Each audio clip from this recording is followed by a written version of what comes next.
warahmatullahi wabarakatuh.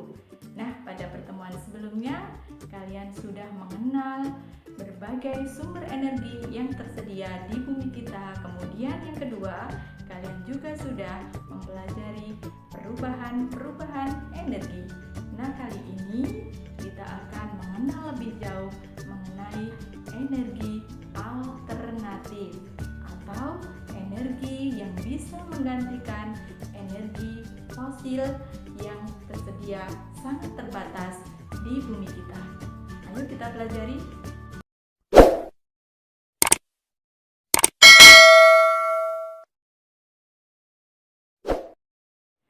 Masih bersama dengan Ustazah Vita, kali ini kita mau mempelajari energi alternatif. Nah, apa itu energi alternatif? Energi alternatif bisa dikatakan sebagai energi pengganti. Ya, pengganti energi apa? Energi fosil. Energi yang berasal dari tumbuhan ataupun hewan purba yang mengalami pelapukan jutaan tahun yang lalu. Sebagai contoh energi fosil ada minyak bumi, gas alam, dan batu bara.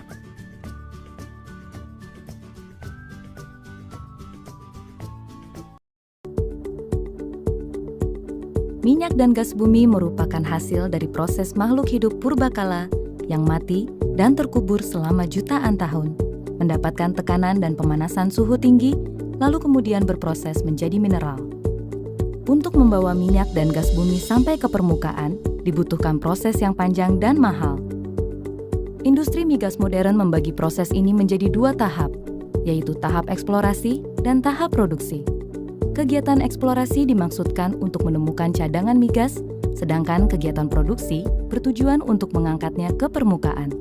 Aliran migas akan masuk ke dalam sumur, lalu dinaikkan ke permukaan melalui tubing. Minyak dan gas bumi kemudian dialirkan ke sumur, lalu naik ke permukaan melalui pipa salur. Setelah itu dialirkan lagi ke separator, yang akan memisahkan keduanya dari material yang tidak dibutuhkan, hingga akhirnya minyak dan gas bumi saling dipisahkan. Proses ini biasanya memakan waktu 6 bulan sampai dengan 3 tahun. Minyak dialirkan menuju tangki pengumpul, sementara gas dialirkan melalui pipa kepada konsumen. Minyak bumi merupakan salah satu sumber mineral yang dibutuhkan manusia. Minyak bumi didapat dari sumbernya yang berada di bagian kerak bumi. Proses pengambilannya dengan cara dibor pada kilang-kilang minyak. Proses terbentuknya minyak bumi. Terbentuknya minyak bumi berlangsung selama jutaan tahun ketika tanaman dan hewan terkubur di lapisan kerak bumi. Semua sisa tanaman dan hewan tergerak ke kerak bumi oleh karena pergerakan lempeng bumi. Semua sisa tanaman dan hewan tersebut kemudian menjadi fosil dan bereaksi dengan gas alam. Reaksi dengan gas alam akan mengubah fosil menjadi cairan hitam yang disebut dengan minyak bumi. Minyak bumi tidak dapat diperbaharui karena dalam proses pembentukannya, minyak bumi memerlukan waktu yang sangat lama, yaitu berjuta-juta tahun lamanya. Jika minyak bumi diambil dan digunakan secara terus-menerus, maka persediaannya akan habis di dalam perut bumi. Manfaat dari minyak bumi. Yang pertama, bahan bakar. Minyak bumi yang masih mentah tidak dapat digunakan secara langsung, harus diolah terlebih dahulu. Pengolahan minyak bumi ada beberapa tingkatan seperti proses penyulingan. Hasil dari penyulingan adalah bensin, solar, bensol, minyak tanah, dan oli. Beberapa bahan bakar ini digunakan sebagai bahan bakar kendaraan bermotor. Yang kedua, gas cair atau dikenal dengan nama LPG. Gas cair didapatkan dari sumber minyak bumi yang telah diolah dengan proses penyulingan dan pemurnian khusus. Yang ketiga, industri kimia. Senyawa yang dihasilkan dari olahan minyak bumi adalah cat minyak, cat dinding, cat mobil, cat kayu, dan beberapa produk plastik. Yang keempat, produk polimer. Minyak mentah juga dapat menjadi sumber polimer. Salah satu industri yang memakai polimer adalah industri plastik. Manusia membutuhkan plastik sebagai tempat untuk meletakkan berbagai benda. 5. Pembangkit listrik. Pembangkit listrik juga memerlukan minyak bumi sebagai sumber panas. Minyak bumi diolah secara khusus dan pembangkit listrik akan menghasilkan tenaga dari uap. Uap akan menggerakkan bagian turbin pada pembangkit dan akan diterima oleh penggerak magnet untuk menghasilkan listrik. 6. Pengolahan pupuk. Pupuk pertanian membuat tanaman menjadi subur. Pengolahan pupuk juga membutuhkan senyawa sintetis yang dihasilkan dari pengolahan minyak mentah. 7. Alat-alat dapur. Banyak peralatan dapur yang memanfaatkan minyak bumi seperti kulkas, kunci pintu, oven, kursi, dan meja. 8. Minyak bumi digunakan sebagai sumber panas maupun produk sampingan yang digunakan untuk pengolahan aluminium, besi, atau baja.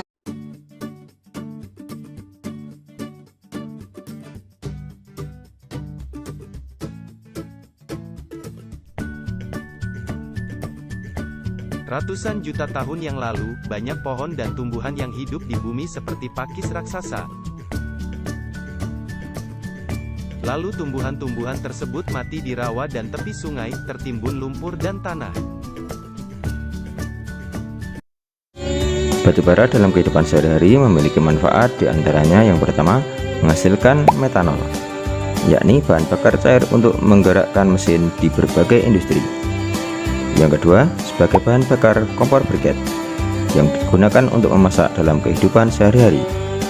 Yang ketiga, menghasilkan gas, yakni bahan bakar gas untuk industri dan pembangkit listrik tenaga gas. Keempat, batu bara dimanfaatkan sebagai bahan bakar dalam pembangkit listrik. Ketersediaannya semakin menipis, maka harus ada langkah-langkah untuk menyediakan energi pengganti. Nah, energi alternatif adalah sebagai jawabannya untuk mengganti energi fosil.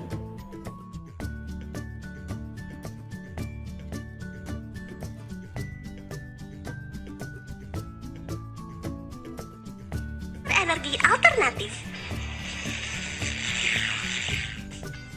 Panas bumi. Sumber energi panas bumi berasal dari dalam perut bumi. Energi yang dihasilkan oleh panas bumi disebut energi panas bumi atau geotermal.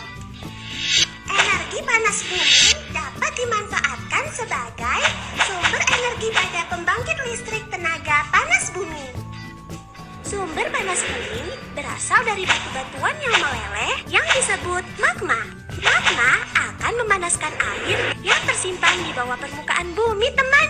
Air yang dipanaskan oleh magma disebut zat cair panas bumi. Zat cair panas bumi inilah yang dialirkan ke atas permukaan bumi untuk diproses. Setelah sampai di permukaan bumi, zat cair panas bumi dipisahkan uap panas dan airnya. Uap panas yang telah dipisahkan kemudian dialirkan ke pembangkit listrik untuk memutar turbin yang terhubung ke generator. Putaran turbin akan menghasilkan energi gerak yang selanjutnya akan diubah oleh generator menjadi energi listrik. Zat cair panas bumi yang suhunya telah berkurang dikembalikan ke bawah permukaan tanah untuk dipanaskan kembali oleh magma. Biomasa. Biomasa merupakan sumber energi yang berasal dari hewan atau tumbuhan. Saat ini terdapat 3 jenis biomasa yang sudah dikenal luas, yaitu biogas, biodiesel, dan bioetanol. Biogas merupakan bahan bakar bio yang berasal dari hasil fermentasi sampah organik seperti kotoran hewan atau sampah tumbuh-tumbuhan. Pembuatan biogas dimulai dengan mengumpulkan sampah organik ke dalam bak penampungan yang sudah tidak ada unsur oksigennya. Sampah organik yang dikumpulkan akan terfermentasi dan menghasilkan gas metana. Gas metana inilah yang dapat dimanfaatkan sebagai bahan bakar pengganti minyak tanah atau gas LPG. Bahan fermentasi sampah organik juga dapat dimanfaatkan sebagai pupuk loh teman. Biodiesel merupakan sumber energi yang dapat menggantikan bahan bakar solar untuk mesin diesel. Biodiesel berasal dari minyak sayur atau lemak hewan. Yang kalian lihat saat ini adalah proses pembuatan biodiesel dari buah kelapa sawit. Perhatikan, buah kelapa sawit yang masih muda digiling kasar dan dipisahkan dari bijinya. Setelah itu, gilingan kelapa sawit di oven hingga berubah warna menjadi coklat. Buah kelapa sawit yang telah di oven dimasukkan ke dalam tabung berleher 3, kemudian dicampur dengan cairan metanol dan abu. Cairan metanol digunakan sebagai pelarut, sedangkan abu digunakan untuk mempercepat pembentukan biodiesel. Campuran tersebut dipanaskan dengan api, setelah itu disaring dan didiamkan selama 1 malam.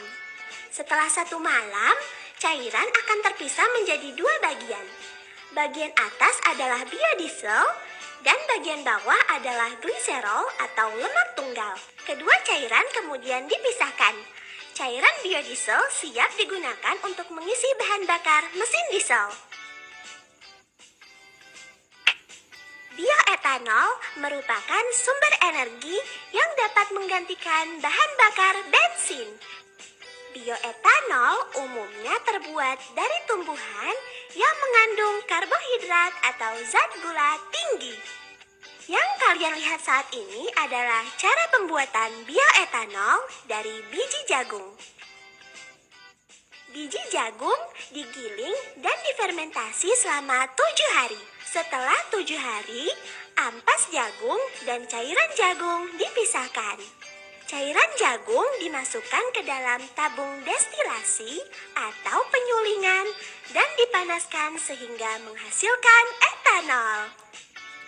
Etanol dari biji jagung inilah yang disebut bioetanol dan dapat digunakan sebagai bahan bakar pengganti bensin.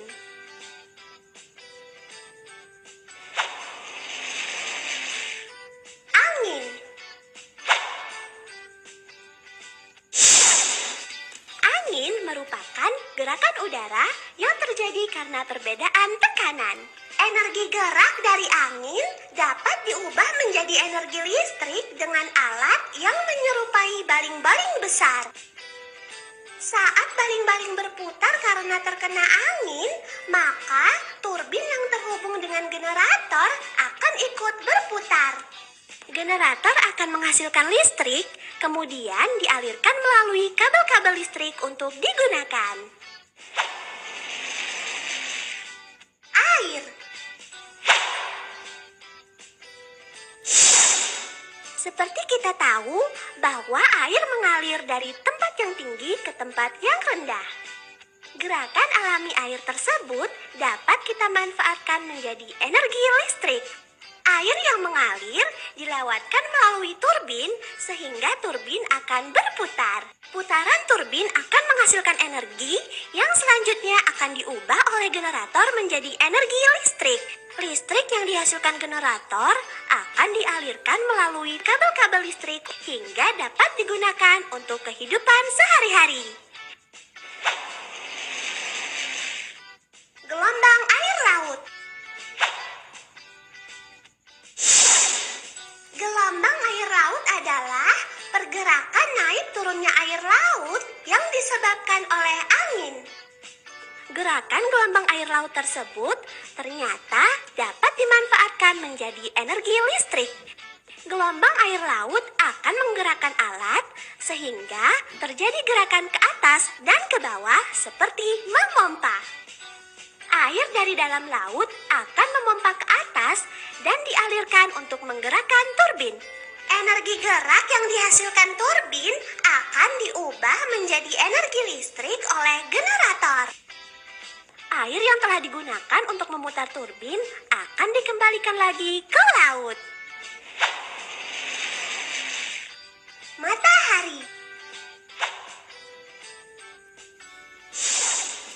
Energi yang dihasilkan oleh matahari disebut energi surya. Energi surya dapat dimanfaatkan sebagai tenaga listrik melalui panel surya atau biasa disebut solar cell. Panel surya dipasang menghadap ke atas untuk menangkap sinar matahari. Panel surya terdiri dari 2 lapisan semikonduktor. Bagian atas bermuatan positif dan bagian bawah bermuatan negatif. Bagian bermuatan negatif akan menangkap energi dari matahari, lalu akan dilepaskan ke lapisan bermuatan positif. Oleh karena itu, akan terjadi perbedaan tegangan yang menghasilkan arus listrik. Listrik akan distabilkan arusnya oleh alat konversi dan siap digunakan.